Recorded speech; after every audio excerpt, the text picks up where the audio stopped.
intègre et juste. Sous Isabelle Maréchal se cache peut-être une super-héros.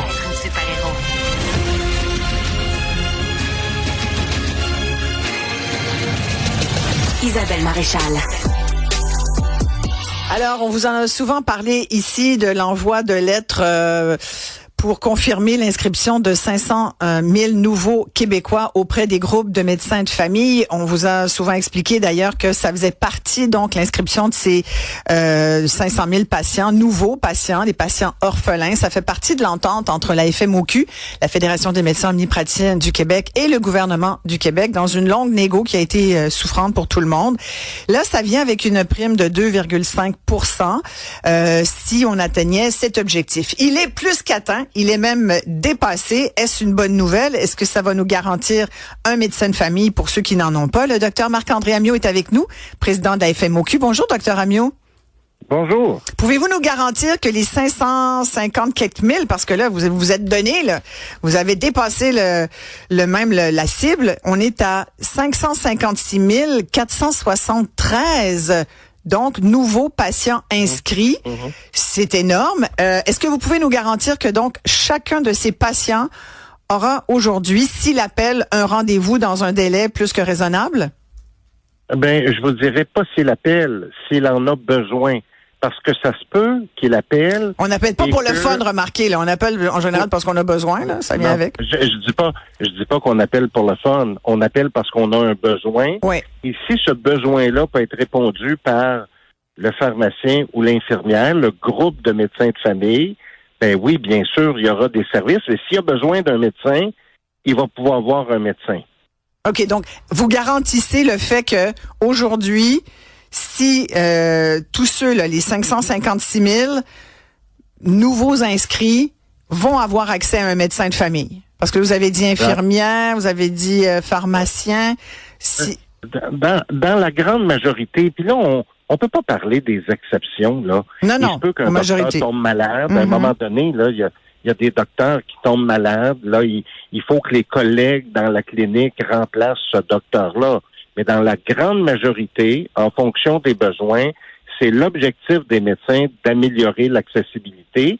Puis, il y a 3 façons d'y arriver, là. Il y a notamment 3 façons d'y arriver. D'abord, il y a une réorganisation de la pratique. C'est-à-dire que, je vous donne un exemple, là, le médecin dans son bureau, il pouvait voir le patient diabétique 3 fois par année, 4 fois par année auparavant. Maintenant, il va le voir une fois, puis les professionnels avec qui il travaille, les infirmières, les pharmaciens, vont les voir pour les autres rendez-vous, pour ajuster la médication, pour ajuster l'insuline. Ça, c'est une façon. Donc, ça dégage. Ben ça, c'est bien, là. Ouais. C'est excellent. C'est le travail interprofessionnel. C'est vers ça qu'on veut tendre. Il y en a qui avaient déjà débuté cette façon de travailler-là. Ils vont l'intensifier. Il y en a d'autres, ils vont aller plus loin.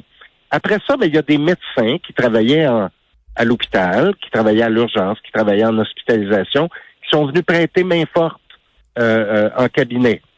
Et puis le 3e élément, on a demandé aux médecins qui allaient prendre leur retraite, pouvez-vous attendre? Ça fait 2 ans qu'on leur demande, pouvez-vous nous donner quelques mois supplémentaires? Au Québec, là, avec la pénurie de 2000 médecins de famille, on essayait d'obtenir un certain nombre de mois supplémentaires de ces médecins-là, à tout le moins jusqu'à l'arrivée des nouveaux médecins. À chaque année, au mois de juillet, il y a une nouvelle cohorte là, qui finit. Cette année, il y en aura à peu près 400 nouveaux médecins de famille qui s'installeront partout au Québec. Mais là, ça dépasse. Eux aussi. Là, vous me faites tout le plan, là, tout le plan dans l'entente, puis c'est bien, il y a des très bons points là-dedans, mais j'en viens quand même à l'inscription des 500 000 nouveaux, là, 556 000.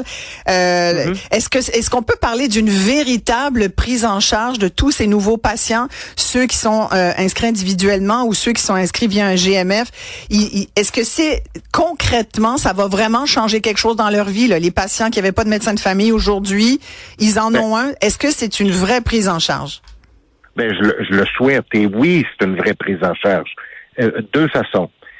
Sur les 500 quelques mille patients, il y en a 50 à 60 000 à qui on a attribué un médecin de famille. Donc, il y a 50 à 60 000 patients à qui on a attribué un médecin de famille. Les autres, ils ont été pris en charge par un groupe de professionnels. Donc, un GMF, des médecins, des infirmières, des physiothérapeutes, des pharmaciens, etc. Et eux, ils vont appeler au 811 option 3, puis quand ils vont avoir ils vont besoin se faire envoyer à l'urgence. Non. Ils vont voir, quand ils vont avoir besoin de voir un médecin de famille, ils vont voir un médecin.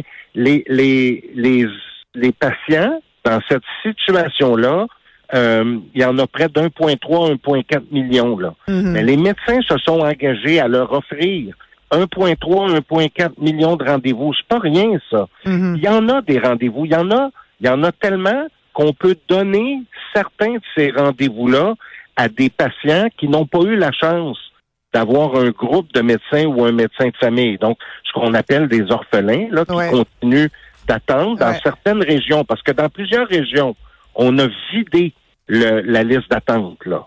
Bon, donc, alors, c'est concret. Par exemple, dans quelle région il n'y a plus d'attente pour un médecin de famille?